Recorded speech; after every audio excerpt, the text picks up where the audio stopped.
네. 자, 파리부동산 대책의 파장이 일파만파로 확산되고 있는 모양새입니다. 예상은 했지만 서울 강남 재건축 지역의 타격이 좀 큰 것 같네요. 그렇습니다. 뭐 여러 타격이 있는 것 같은데 이 역월세라는 또 다른 역설적인 좀 힘든 상황이 나타났다. 뭐 이런 보도가 나왔습니다. 강남 재건축 아파트 같은 경우에는 이제 상대적으로 많이 낡았고 네. 이제 이주가 얼마 남지 않았습니까? 네. 그래서 이제 전세값이 한 2억 정도 이제 떨어지는 뭐 그런 상황이 연출되고 있는데 이렇게 되니까 세입자들이 나 깎아줘라. 내가 냈던 거 더 살 테니까 이주할 때까지 그 뭐 2억 정도 다시 돌려줘라라고 하는데 지금 문제가 이 강남 재건축 아파트들의 집주인들은 대부분 다주택자잖아요. 예. 그러니까 순간적으로 어떻게 대출을 받아서 줘야 되는데 지금 대출이 원천적으로 봉쇄가 돼 있거든요.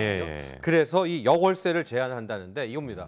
이제 2억 정도에 해당하는 월세가 있잖아요. 네. 이거를 오히려 집주인이 이제 돌려주겠다. 세입자에게 그러니까 매달 줄 테니까 일단은 어. 이주할 때까지 좀 있어 달라라는 이제 상황이 나오고 있어서 부탁을 해야 되는 예, 상황이겠네요. 이번 규제가 진짜 강남 재건축 아파트에는 정말 침묵타를 날리고 있다. 이런 전언들이 네. 나오고 있고요. 네. 네, 그런데 문제는 집이 꼭 필요한 사람들인데요. 그렇죠. 부동산 대출을 규제하다 보니까 신용 대출로 눈을 또 돌리는 게 아닌가 이런 생각도 들거든요. 그렇습니다. 이제 파리 부동산 규제 대책이 가장 적용이 되는 것이 실질적으로 거래 때문에 가격이 떨어지는 것도 있지만 이 대출 창구라고 합니다. 그러니까 금융기관에는 이 대출 관련한 문의가 쇄도를 하고 있다라고 하는데 실질적으로 이제 이번에 서울 전역이라든가 많은 지역들이 투기 과열지구로 이제 지정이 되게 되면서 대출 규모가 확 줄었거든요. 네. 그래서 지금 편법 대출이 나오는 게 뭐냐면 주택담보대출에서 부족한 부분을 일반 신용대출로 받게 되는 겁니다.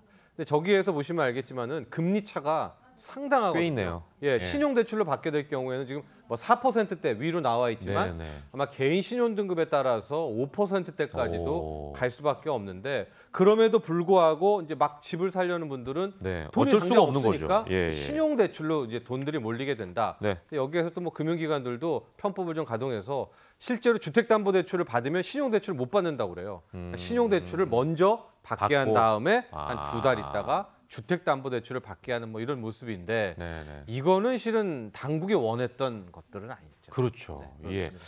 그런데 또 상황이 본인이 어떻게 할 수 없는 상황이 되면은 네. 방법을 찾아야 되니까 예. 또 여러 가지 편법들이 나오지 않나 이런 생각이 드는데 네.